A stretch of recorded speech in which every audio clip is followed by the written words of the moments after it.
I know that in Christianity, there's some people that say that God is one, and then they say that also Jesus is man and God in one. Yes. But in the Old Testament, and it talks about God being like the creator of the world, but it doesn't mention himself being Jesus. So I'm just wondering how come when you say Jesus, it kind of changed. Yeah, why would you expect the name Jesus to be given in the Old Testament when Jesus is the name given when he became man? Why would I expect Jesus, the name, to appear in the Old Testament when that's the name given to him when he became man?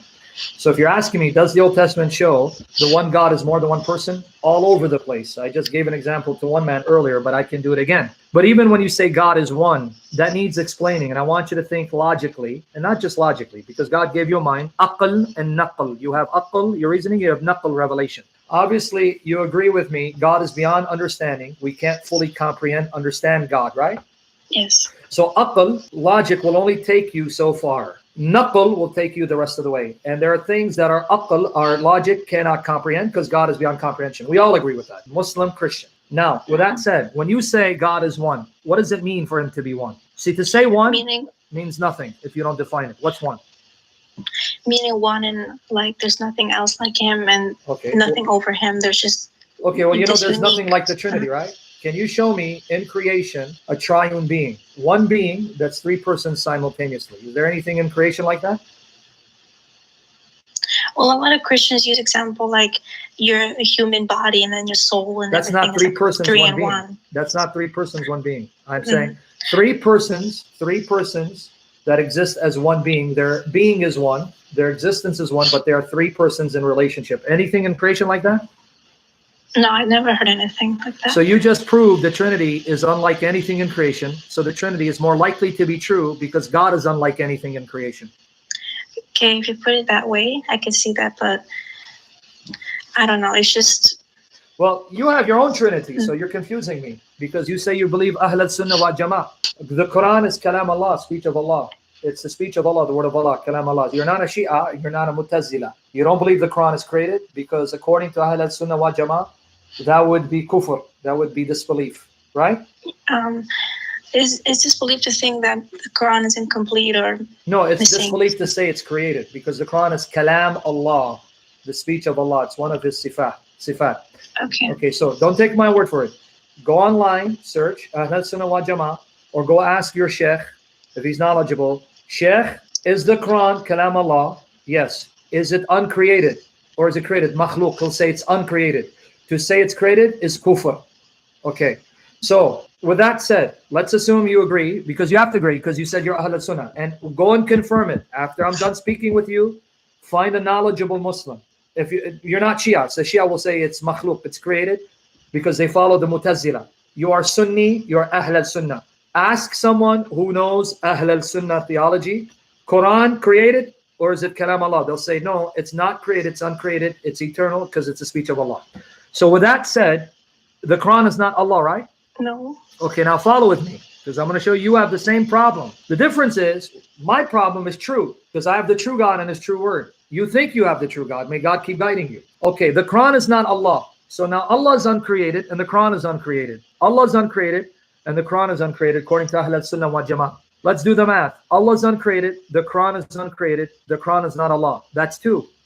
You have two uncreated things. How's that possible? Well, they say that the Quran was made by Allah and then it was... Allah. If you're Ahl Sunnah, that is kufr. It's not made by Allah. It's always been. It's uncreated.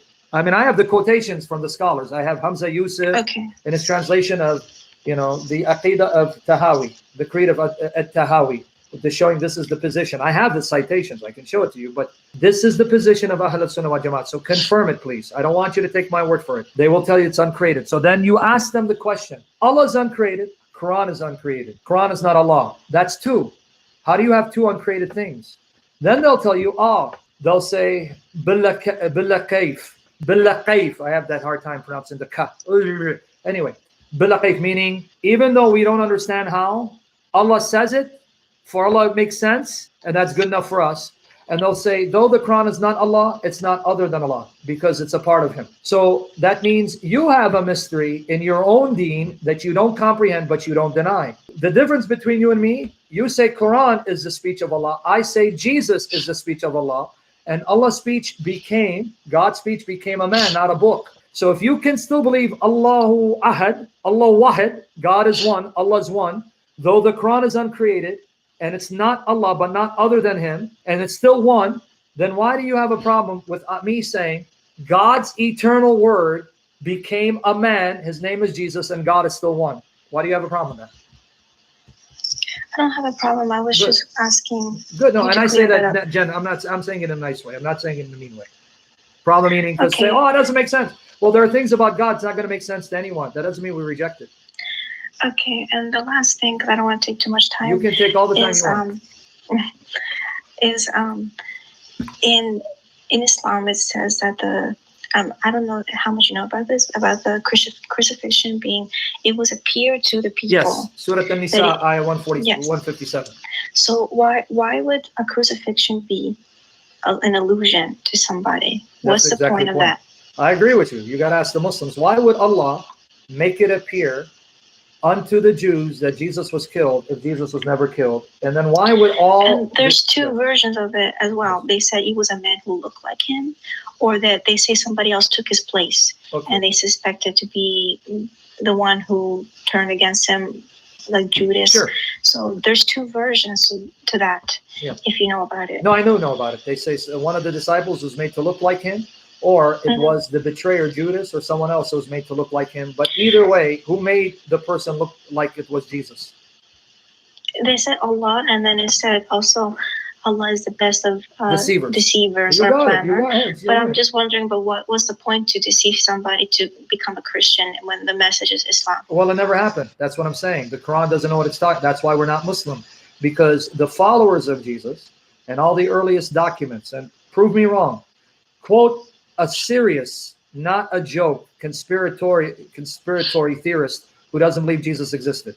Quote any serious historian, even someone like Bart Ehrman, who's not a Christian, any serious historian, and get them to say Jesus was not killed by crucifixion.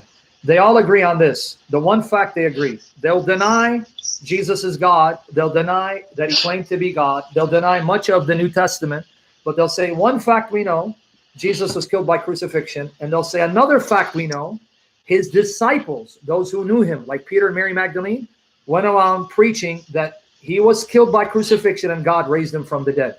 So according to Islam, that means Allah convinced the Hawariyun, the disciples of Jesus, Jesus was killed for their sins and God raised them to vindicate him. Why did Allah do this? Allahu Alam, they'll tell you. No, because Allah didn't do anything. Jesus was killed and he was raised from the dead because he voluntarily died for my sins and now is risen as Lord of creation. And if I trust in him, I will be saved.